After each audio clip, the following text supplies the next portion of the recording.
baay'een si jaalladha. Ati si dhabuun barbaadu. Bakka jirtutti nagaa ta'e naaf jiraadhu.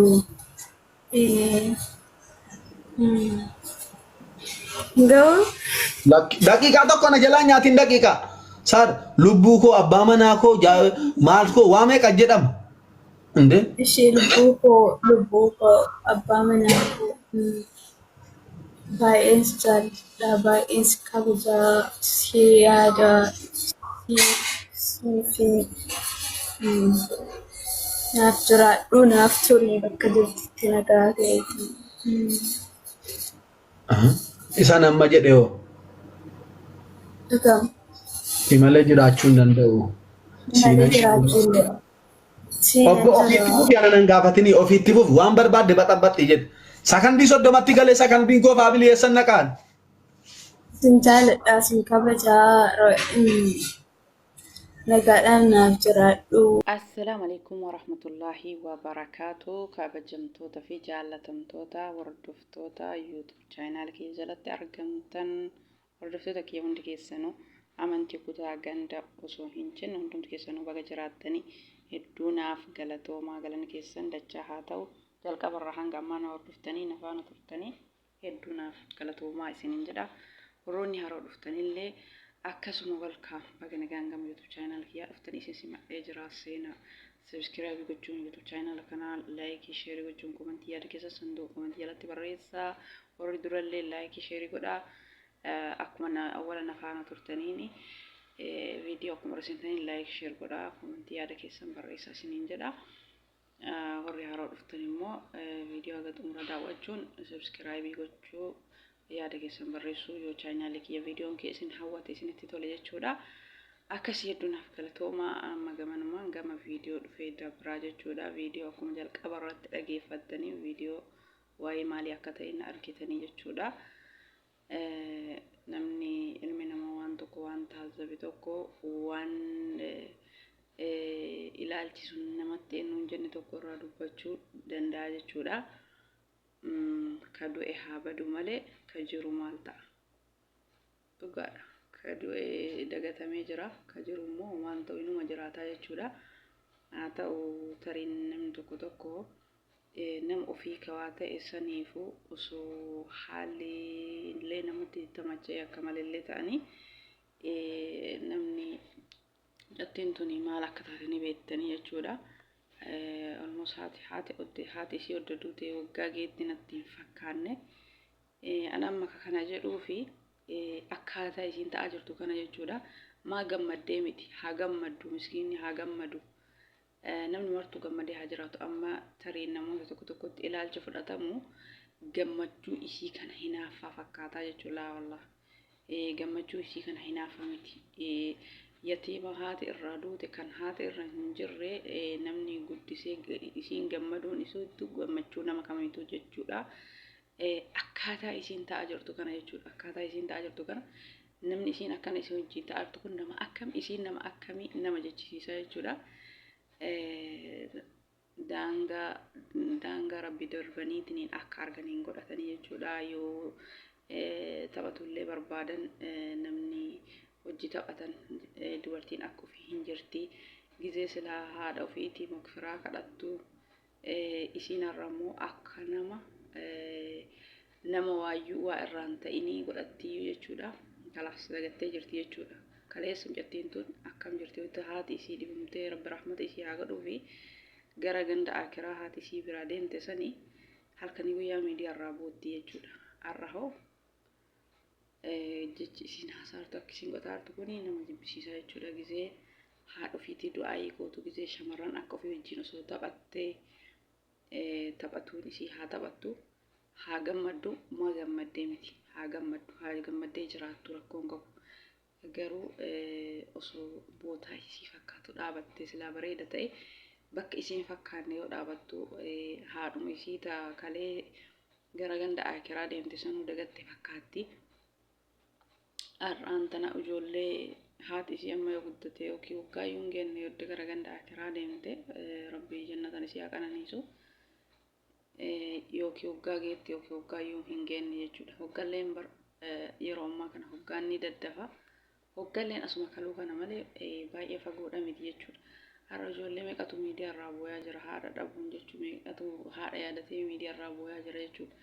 Akkana ta'uu dhiisiti kolfaniituu gammadanii taphatanii jechuudha. Akkana ta'uu dhiisiti dogongora irra jirti mucattiin tuni osoo namni gorseetiin hin deebise silaa bareeda.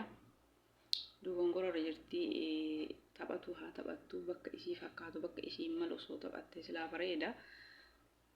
Akkasii maal godharree namni akka namni nama yaadu namni hin ta'u jechuudha. Sila haadhuma ishii saniifuu sila daangaa dabaruu hin qabdu jechuudha. Ijoolleen islaamaa tan waan hedduu taphattu ni jirti ijoolleen jechuudha. Kanneen kan wajjin osoo taphatte bakka ishii fakkaanne bakka ishiin hin mallee itti mul'atuun ishii immoo garuu nama dhagama. Haati ishiitu erga addunyaa irraa deemte yoo guddate reefu waggaadha akkuma reefu ishiin jedhan. Kanaaf hedduu tokko nama gaddisiisa. Namni gisee ammaa sila diinii rabbiin barataa waa hunda hin dhagayaa gisee haadha ofiitii du'aayii kadhatu waan gaarii dubbatu. Isiin immoo amma kana dullachaa maalii kiyya maarree kiyya jettiin tiktok irra baate jechuudha.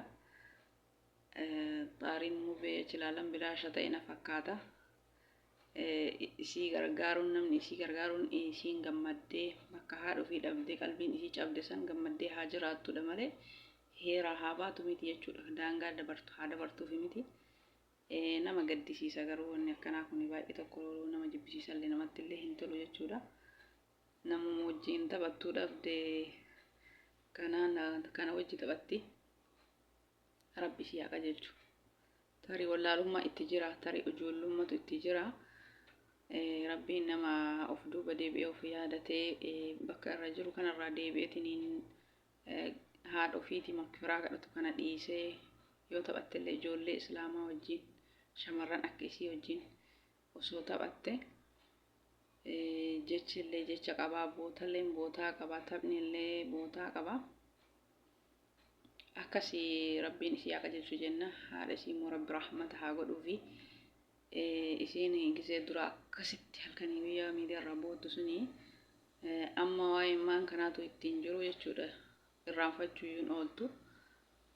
Irraanfatte fakkaata kanama kanaa wajji akkana godhattuufi jechuudha. Lubbuu kiyya jechuutti kaate kun amma lubbuu kiyyattiin kana abbaa isii ta'u. Akkasii taphattullee taphallee osoo bootaa laallattee akka kiyyatti osoo bootaa laallattee bootaa ishii fi ta'uu jechuudha. Osoo laallattee bareeda akka ani deemettiin deeman hin taatu abbaan akka fedhetti deema. Garuu osoo daangaa cabsuu baattee baay'ee tokko bareeda. Akkasii hedduu tokko nama gaddisiisaa jechuudha. Hojiin saaraa namatti hin tolu. Namni seenaa ofii kaleessa san duuba deebi'ee yaadataa, haadha ofii san yaadataa, osoo hin gammadallee jedhee osoo akka fedhe ta'allee jedhee haadha ofii san yaadataa jechuudha.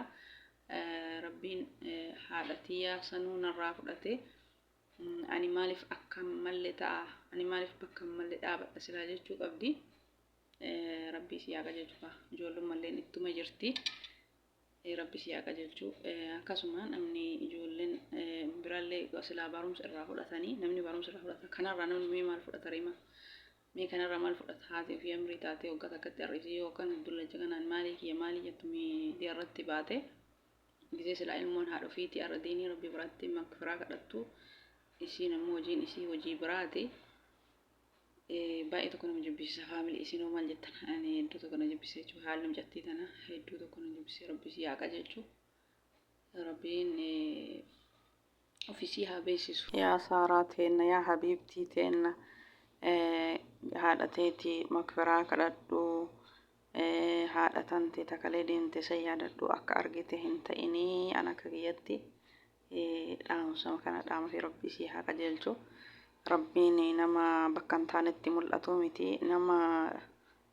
Nama arge wajjin akka arge ta'u miti. Nama haadha ofiitii makfiraa kadhatu, nama diinii rabbi baratu, nama ijoollee islaamaa, ijoollee waan gaarii yoo miidiyaa irra ta'anii taphatanillee qoosanillee taphatan wajjin nama taphatu isii rabbi si haa taasisu. Haadha isii rabbiin jannataan haa qananiisu. Kanaaf obboleeyyan kiyyaan haalli isii kun natti toluu dinnaan viidiyoo irraa dubbadhe.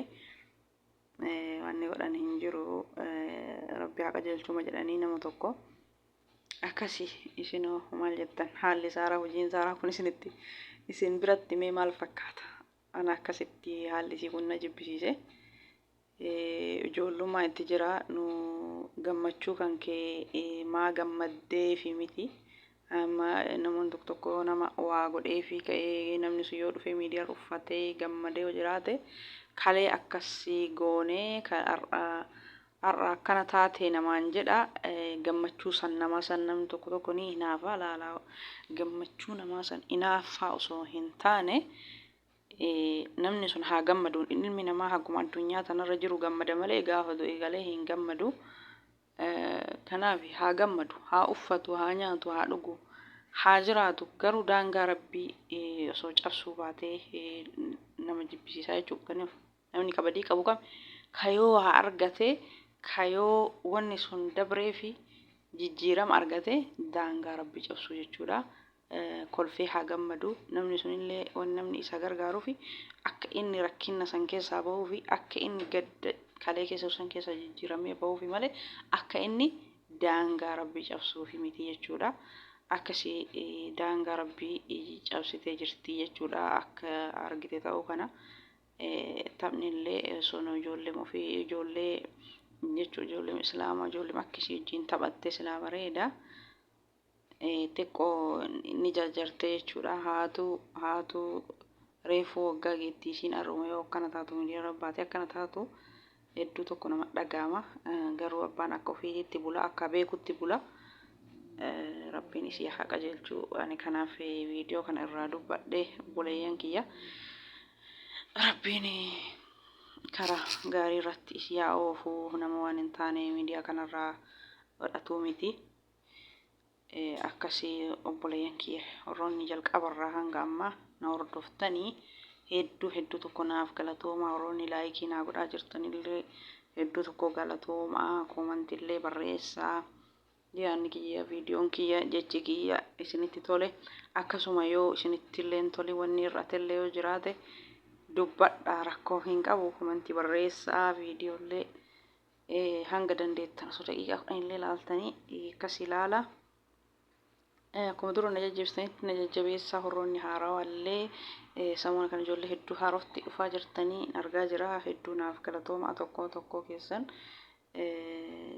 hundi keessan hunda galata guddaa qabdanii. Akkasuma warroonni maatii nuu ta'ii maatii isii taane jettanillee abshir maatii isinii ta'a. Yeroo biizii ta'e isin dagadha malee isin hin daganne abshira isiniin jedha. Jajjabaadhaa hedduu naaf galatooma. Yoo isin laayikii gootan yoo isin subscribe gootan yoo isin koomantii barreessan haamilee namaaf ta'a jechuudha. Haamilee